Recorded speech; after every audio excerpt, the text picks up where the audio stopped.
Rumpelstiltskin by the Brothers Grimm. There was once a poor miller who had a beautiful daughter, and one day, having to go to speak with the king, he said, in order to make himself appear of consequence, that he had a daughter who could spin straw into gold. The king was very fond of gold, and thought to himself, "That is an art which would please me very well." And so he said to the miller, "If your daughter is so very clever, bring her to the castle in the morning, and I will put her to the proof." As soon as she arrived, the king led her into a chamber which was full of straw, and, giving her a wheel and a reel, he said, "Now set yourself to work, and if you have not spun this straw into gold by an early hour tomorrow, you must die." With these words he shut the room door, and left the maiden alone. There she sat for a long time, thinking how to save her life, for she understood nothing of the art whereby straw might be spun into gold, and her perplexity increased more and more, till at last she began to weep. All at once the door opened, and in stepped a little man, who said, "Good evening, fair maiden. Why do you weep so sore?"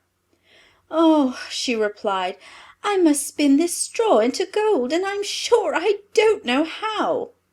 The little man asked, "What will you give me if I spin it for you?" "My necklace," said the maiden.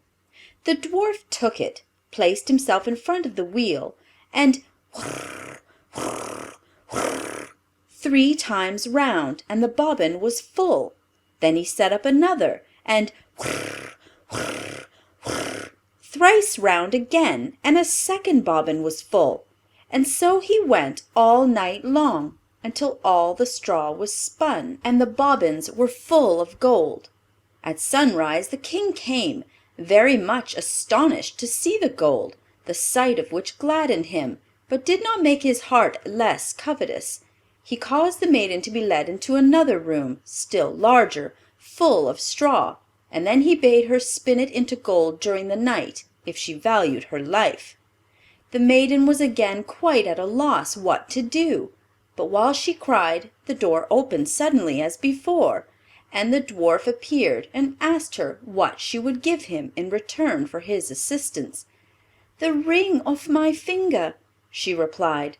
The little man took the ring and began to spin at once, and by morning all the straw was changed to glistening gold. The king was rejoiced above measure at the sight of this, but still he was not satisfied. But, leading the maiden into another still larger room full of straw as the others, he said, "This you must spin during the night, but if you accomplish it you shall be my bride. For," thought he to himself, "a richer wife thou canst not have in all the world." When the maiden was left alone, the dwarf again appeared and asked for the third time, "What will you give me to do this for you?" "I have nothing left that I can give you," replied the maiden. "Then promise me your first-born child, if you become queen," said he. The miller's daughter thought, "Who can tell if that will ever happen?" and, ignorant how else to help herself out of her trouble, she promised the dwarf what he desired, and he immediately set about and finished the spinning. When morning came and the king found all he had wished for done, he celebrated his wedding, and the miller's fair daughter became queen. The gay times she had at the king's court caused her to forget that she had made a very foolish promise. About a year after the marriage, when she had ceased to think about the little dwarf, she brought a fine child into the world, and suddenly, soon after its birth, the very man appeared and demanded what she had promised.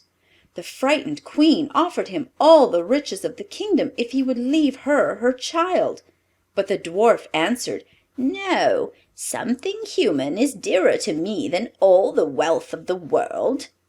The queen began to weep and groan so much that the dwarf pitied her, and said, "I will leave you 3 days to consider. If you in that time discover my name, you shall keep your child." All night long the Queen racked her brains for all the names she could think of, and sent a messenger through the country to collect far and wide any new names. The following morning came the Dwarf, and she began with Caspar, Melchior, Balthasar, and all the odd names she knew. But at each the little man exclaimed, "That is not my name." The second day the Queen inquired of all her people for uncommon and curious names, and called the Dwarf Ribs of Beef, Sheepshank, Whalebone. But at each he said, "This is not my name." The third day the messenger came back and said, "I have not found a single name, but as I came to a high mountain near the edge of a forest where foxes and hares say good night to each other, I saw there a little house, and before the door a fire was burning, and round this fire a very curious little man was dancing on one leg, and shouting, 'Today I stew, and then I'll bake. Tomorrow I shall the Queen's child take. Ah, how famous it is that nobody knows that my name is Rumpelstiltskin.'"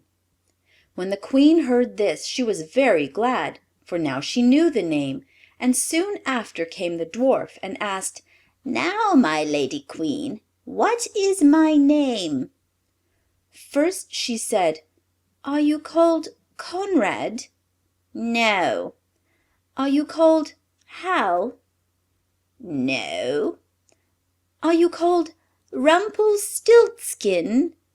"A witch has told you! A witch has told you!" shrieked the little man, and stamped his right foot so hard in the ground with rage that he could not draw it out again. Then he took hold of his left leg with both his hands and pulled away so hard that his right came off in the struggle, and he hopped away howling terribly. And from that day to this the Queen has heard no more of her troublesome visitor. End of Rumpelstiltskin,